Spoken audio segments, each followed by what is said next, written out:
আসসালামু আলাইকুম প্রিয় দর্শক, অন্য মঞ্চের আলাপ চাইতে আপনাদের সকলকে আমন্ত্রণ জানাচ্ছি। শেখ হাসিনা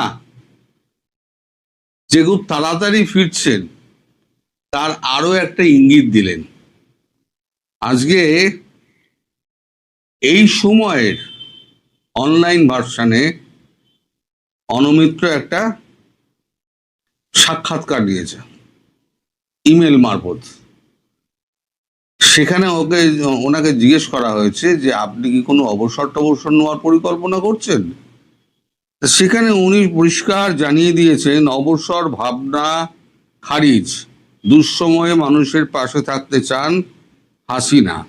নয়াদিল্লি থেকে এই সময়কে দীর্ঘ সাক্ষাৎকার দিয়েছেন বাংলাদেশের প্রাক্তন প্রধানমন্ত্রী শেখ হাসিনা। গণভবন ছেড়ে আসা ইস্তফা না দেওয়ার কারণ থেকে বর্তমান সরকারের মূল্যায়ন, নিজের দলের ভবিষ্যৎ পরিকল্পনা সব বিষয়ে খোলামেলা সবিস্তার কথা বলেছেন শেখ মুজিব কন্যা। আজ তার প্রথম পর্ব। সেখানে এক জায়গায় উনি বলছেন যে আমার বাবা বঙ্গবন্ধু শেখ মুজিবুর রহমান আমাকে মানুষের শেষ দুঃসময়ে তাদের পাশে থাকার শিক্ষা দিয়েছেন। 1981 সালে আমি যখন সব হারিয়ে দেশে ফিরেছিলাম তখন আওয়ামী লীগের কর্মীরাই ছিলেন আমার পরিবার। আজ সেই নেতাকর্মীরা নির্যাতিত, আমি কিভাবে তাদের ছেড়ে বিশ্রামে যাই।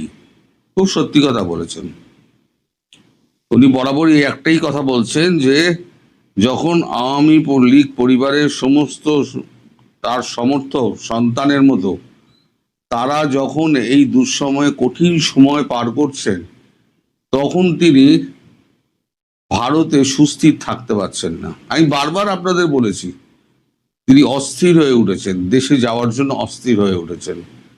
ভারত সরকারও তাই আর দেরি করতে চাইছে না। তিনি বারবার একই রিকোয়েস্ট করছেন যে আমি একা একাই ফিরতে চাই, আপনারা আমাকে অনুমতি দিন। কিন্তু ভারত সরকার যতক্ষণ না সেট আপ রেডি হচ্ছে ততক্ষণ পর্যন্ত তাকে অনুরোধ করেছেন আপনি দয়া করে শান্ত হন, আপনার দেশে ফেরার ব্যবস্থা আমরা খুব শিগগিরই করছি, আমাদের ওপরে ভরসা রাখুন। তাই উনি ভারতে রয়েছেন, কিন্তু তার অস্থিরতা এতটুকু কমেনি, যেটা আমি অনেকগুলো ভিডিওতে আপনাদেরকে আগে বলেছি। এখন তো ধরুন আপনার যখন জার্নির টাইম যখন এগিয়ে আসবে তখন দেখবেন আপনার কত তাড়াতাড়ি আপনি প্লেন ধরবেন, ট্রেন ধরবেন, বাস ধরবেন, আপনার একটা হুড়োহুড়ি থাকে মনের মধ্যে। এখন শেখ হাসিনার ভেতরেতে একটা ঝড় চলছে, কখন তিনি দেশে ফিরবেন, কখন তিনি সাধারণ মানুষের পাশে দাঁড়াবেন। এবং আমি আপনাদের যে বারবার বলি যে আমার স্থির বিশ্বাস এবং তার কথাবার্তায় যেটা আমি ধরতে পেরেছি যে উনি খুব শিগগিরই ঘোষণা দেবেন, খুব শীঘ্রই। আপনাদের একটা অকল্পনীয় ভাবে আপনাদের কাছে হাজির হবে সেই সুসংবাদটা যে কবে তিনি দেশে ফিরবেন। এখন দেশে ফেরার সমস্ত কলকাঠিগুলো নাড়া হচ্ছে। যদি তাকে দেশে ফেরানো হয় এই পরিস্থিতিতে, দেখুন একটা কথা ঠিক যে আওয়ামী লীগ কর্মীরা এখন যে মাঠে নেমে গিয়েছে তাতে ভারত অনেকটা মানে এতে আছে, নিশ্চিন্ত হয়ে আছে যে অ্যাটলিস্ট আওয়ামী লীগ কর্মীরা একটা সময় ঠেলা খেতে খেতে বিড়ালকে যখন আমি দেয়ালে কোণে ঠেলে দেবেন তখন বিড়াল দেখবেন ছিটকে লাফিয়ে এসে আপনার গলা টুটি কামড়ে ধরবে। এখন আওয়ামী লীগ কর্মীদের হচ্ছে ওই অবস্থা, সবই তো হারিয়েছি, আর কত মারবি, আর কত জেলে পড়বি। এবার হচ্ছে পাল্টা আক্রমণ, যেখানে যেখানে যাচ্ছে এই বিএনপির ছাত্র শাখা, তারপরে এই যে আমাদের বদমাইশগুলো ল্যাজ বিশিষ্ট তাদের সমস্ত সদস্য, অর্ধেক তো ছেড়ে পালিয়ে গেছে, যে কটা এখন অবশিষ্ট আছে প্রচুর মারধর খাচ্ছে, পুলিশও ভয়ের চোটে পালিয়ে যাচ্ছে। এখন আশ্বস্ত ভারত হচ্ছে এই কারণে যে আওয়ামী লীগ কর্মীরাই হয়তো শেখ হাসিনাকে নিশ্চিন্তে বাঁচিয়ে রেখে দেবে। কিন্তু ভারত কোনো রকম চান্স নিচ্ছে না, একটা সহজতম রুট একটা খুঁজে তাকে যথাসময়ে ফেরানোর চেষ্টা করছে। এ বিষয়ে একটা খবর আছে, কিন্তু এখনই বলার মতো নয়, 2-4 দিন বাদে আমি বলবো, কারণ এখনো খবরটা মানে কতটা সঠিক কতটা বেঠিক আমি জানি না। এখন দুম করে একটা কথা বলে দেবো, তারপরে দেখা যাবে যে সেটা সঠিক হলো না, তখন আপনারাই আমাকে 10 বার ওই 24 সালের 27শে মার্চের মতো অবস্থা হবে। তো আমি সেই মানে এর মধ্যে যাব না, মানে বিতর্কের মধ্যে যাব না, তাই আমি ওই খবরটার মধ্যে ঢুকছি না। কিন্তু খবরটা খুব ইন্টারেস্টিং, যদি হয় 3-4 দিনের মধ্যে আমি আপনাদেরকে জানাবো। এখন এই যে পত্রিকা আজকে একটা পর্ব বেরিয়েছে, আগামীকাল আর একটা পর্ব বেরোবে। এই পর্বে দেশে ফেরার কথা তিনি কিছু বলেননি। উনি বলেছেন আমি দেশে ফিরব এবং আমার কর্মীদের পাশে আমি দাঁড়াবো। আমার বাবা এটা শিখিয়ে গেছিলেন। আর শেখ হাসিনা ভয় পাওয়ার মতো নেত্রী নন। তিনি কিন্তু এখানে বসে সমস্ত কিছু তিনি প্ল্যানস অ্যান্ড প্রোগ্রামস রেডি করে ফেলেছেন। তার মানে দলে কি হবে না হবে সমস্ত কিছু তার কিন্তু একদম রেডি করা আছে। তিনি দেশের মধ্যে কিন্তু বিভিন্ন লোককে দিয়ে কাজ করাচ্ছেন। তার বিশ্বস্ত লোকজনের অভাব কিন্তু দেশের মধ্যে নেই, কম নেই। দেশের মধ্যে প্রচুর বিশ্বস্ত লোক আছে, তারা প্রতিদিন শেখ হাসিনার সঙ্গে যোগাযোগ করছেন এবং প্রধানমন্ত্রী তাদেরকে নির্দেশ দিচ্ছেন এই কাজটা করতে হবে এবং এতক্ষণের মধ্যে আমায় জানাতে হবে। তারা বিশ্বস্ততার সঙ্গে সেই কাজটিও করছেন এবং সময় মতো তারা জানিয়েও দিচ্ছেন। উনি আবার সেগুলো লিখে রাখছেন। ফলে পরবর্তী ক্ষেত্রে যখন উনি দেশে ফিরবেন, তখন কাকে দলে রাখবেন কাকে দলে রাখবেন না, নির্বাচনে ফের যাবেন কি নির্বাচনে যাবেন না, সেটা সম্পূর্ণ তার ইচ্ছার উপর নির্ভর করছে। আর এই যারা আজকে গদিতে বসে আছে, আমি বলেছি না আগামী 2 মাস, এই 2 মাসের মধ্যে সব কটা পালাবে। এখন তো পালানোর হিড়ি করেছে, আরো 6 জন বোধহয় পালাচ্ছে যা শুনলাম। দেখবেন পালাবার সব হিড়ি করবে, তারপর দেখবেন দু দু দু দু দু করে সমস্ত পালাচ্ছে। এটা সব বিভিন্ন জায়গায়। ওই যে আমরা 26 অক্টোবর সে নাকি বলেছে যে আমি 500 কোটি না 5,000 কোটি টাকা নিজ শ্রমে করেছি, আয় করেছি, কোনো 2 নম্বরই করিনি। সারা তোর তো বিহার আর চাকরি হওয়ার যোগ্যতা নেই, তুই 5,000 কোটিকে 500 কোটি তুই মানে কষ্টার্জিত ধন তোর হলো কি করে? কোথায় কষ্টটা করলি? চাঁদাবাজি করা ছাড়া তো আর কোনো কাজ করিসনি। এরকম সারা দেশ লুটেছে, এরকম কয়েকশো আছে। মানে বড় বড় মাথাগুলো, ছোট ছোট মাথাগুলো ছেড়ে দিন, বড় বড় মাথাগুলো, সেগুলো যেন পালাতে না পারে। আপনারা এয়ারপোর্টের দিকে নজর দিন, আপনারা আরো বেশি করে সংঘবদ্ধ হন এবং দেশটাকে বাঁচানোর চেষ্টা করুন। আপনারা সংঘবদ্ধ হলেই দেখবেন শেখ হাসিনা ভারতেরও তোয়াক্কা করবেন না, উনি নিজস্ব প্লেন করে উনি বেরিয়ে যাবেন। আর নইলে ভারতবর্ষকে এমন চাপ দেবেন, মোদিজি বাধ্য হয়ে ওনাকে প্লেন দিয়ে দেবেন ঢাকা আন্তর্জাতিক বিমানবন্দরে নামার জন্য। তার আগে সেনাবাহিনীকে যা টাইট দেওয়ার, আমাদের সেনাবাহিনীর প্রধান ভূপেন্দ্র ত্রিবেদী টাইট মেরে দেবেন, যাতে ওনার সুরক্ষা যাতে অসুবিধে না হয়। কিন্তু আপনারা যেভাবে জোট বাঁধছেন সেভাবে জোট বেঁধে যান, তাহলে পরে আপনারাই একমাত্র পারেন তার মানে প্রত্যার্পণ করে মানে ত্বরান্বিত করতে। সেই লক্ষ্যেই আপনারা এগোন। আপনারা খুব ভালো কাজ করছেন এবং উনি খুশি, ভীষণ রকম খুশি। আমি আপনাদের বলছি উনি ভীষণ রকম খুশি আপনারা যেভাবে কাজ করছেন। সবাই ভালো থাকবেন, সুস্থ থাকবেন, সাবধানে থাকবেন। হবিগঞ্জ জেলার বানিয়াচং উপজেলার বড়ইউরি ইউনিয়নে গতকাল দুপুরে যে সংঘর্ষটি হয়েছে সেটি কি বিচ্ছিন্ন কোনো ঘটনা?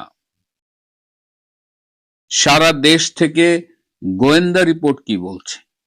আজকে এই বানিয়াচং এর ঘটনার সাথে সারা দেশ থেকে প্রাপ্ত গোয়েন্দা রিপোর্ট এবং সমসাময়িক কিছু ঘটনা নিয়ে আলাপ করব।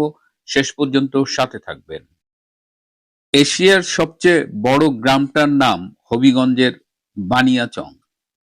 এটা এত বড় একটা গ্রাম যে পরবর্তীতে এটাকে 15টি ইউনিয়নে ভাগ করেছে এবং বানিয়াচং ইটসেলফ একটা উপজেলা।